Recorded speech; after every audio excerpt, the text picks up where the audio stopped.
question 6.4 says, given k of x is equal to x plus m, which is equal to minus x squared minus 2mx minus m plus f 4x plus 4m plus 5, we want us to determine the value of m such that g is a tangent to k. So what we're actually understanding here is that f of x was actually translated in the x direction, whether to the right or to the left, so that this line, which is our g of x, can become a tangent to the graph, right? So if you look at your memo, you will see that there's three ways actually in which they do this.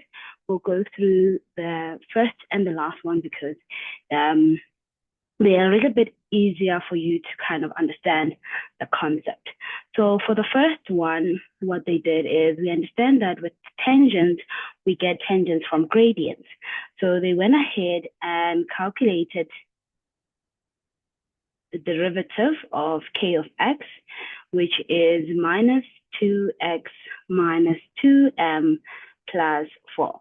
Remember, when you're finding the derivative with regards to x, everything else acts as a constant.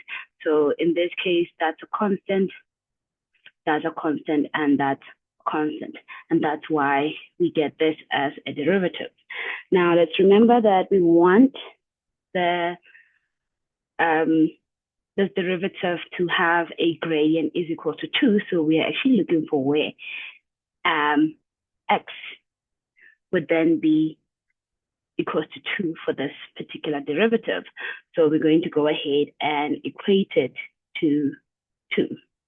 We would get minus 2x minus 2m is equals to a negative 2. When we move forward to the other side, we will take out negative 2 as a common factor. We would get x minus m is equals to minus 2. We would divide everything by negative 2. We'll get x plus m. That is equals to 1. Therefore, x would be 1 minus m. Okay. Now that we have that, we should understand that there is a y value, or actually a point that these two graphs share. So there's a point on k that at an x value y minus m that will also exist on g. Okay, so we're going to substitute in those points and expand. 1m squared minus 2m, 1 minus m. This is still now with k. We're just substituting in 1 minus m where x is, minus m squared plus 4, 1 minus m plus 4m plus 5, and all of this would be equal to 1 minus m plus 2. So always substituting is 1 minus m where x was and expanding out. For this over here, we will square the first one, multiply the 2, and then multiply them. Square the first one is just 1, my bad. And then we'll square the last one. So that's m squared. Multiply out here, we get 2m plus 2m squared minus m. We get plus 4 minus 4m plus 4m plus 5. And on the other side, we get 2 minus 2m plus 2. Okay, we are going to move in the negative now. We'll have minus 1 plus 2m minus m squared minus 2m. While we're still here, let's just kind of simplify. We have m over here, m over there, m over that, over there. These two will cancel out each other, or we have that m also. So that will give us 3m. In terms of squares, we only have the square so far. So we'll have plus 2m squared is equals to, on this side, 4 minus 2m. Let's continue with simplifying. We have an m squared here, m squared there. So we would be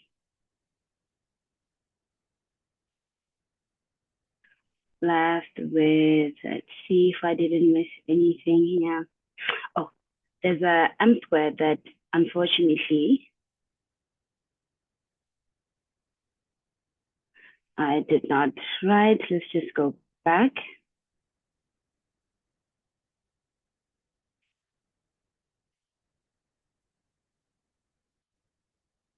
Okay, we just want to make sure they are all correct here. So let's just write it out. We have 1 minus 1 plus 2m minus m squared minus 2m plus 2m squared minus m. I just want to do it one by one just to make sure that I don't make any mistakes.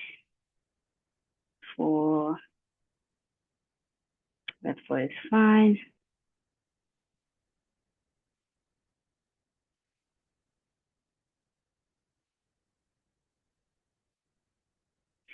Okay, plus 4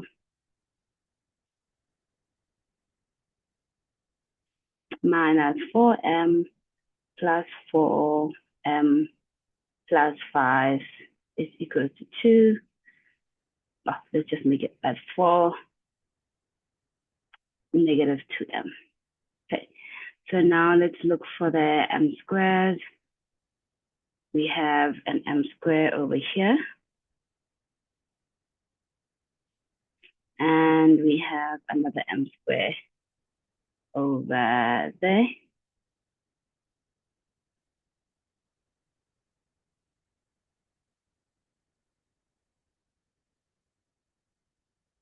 Oh, this original m squared is the one that I had unfortunately forgotten. So that's squared, that's squared. Another one over there, and these will cancel out because we have a 2 to 2. Okay, then we'll look at the m's now. So we have 2m over here. We have a negative 2m over there. So these two cancel out each other already. We have a negative 4 over here, a positive 4 that cancels out. The only m we have is that one over there. So I'm just going to write it on the right-hand side, left-hand side as being positive. Then we have the negative 1 going with the 5, which will give us a 4. And we have a 4 on the side, that's 8. But if we take it to the other side, that's a minus 8. And that's going to give us then a positive 4. Negative 4, sorry. Because it's 1 and 4, giving us a 3. Added to the 5, that's an 8. If we take it to the other side, that's 8 minus 4 minus 8, that's a negative 8. Divides both sides, m is equals to minus 2, right? And this means that f was moved by 2 points to the right. Now let's look at method 3. So they want to know, we're going to pretend like f of x is the graph that we are actually interested in, right? Which is minus x squared plus 4x plus 5. And we're going to find the derivative, which was minus 2x plus 4. And we want to see where the derivative is equal to 0. If this was the graph that we were in, is equal to 2. If this was the graph we were interested in, we would get minus 2 is equals to negative 2, where x then is equals to 1. And if we substitute in 1 into our equation,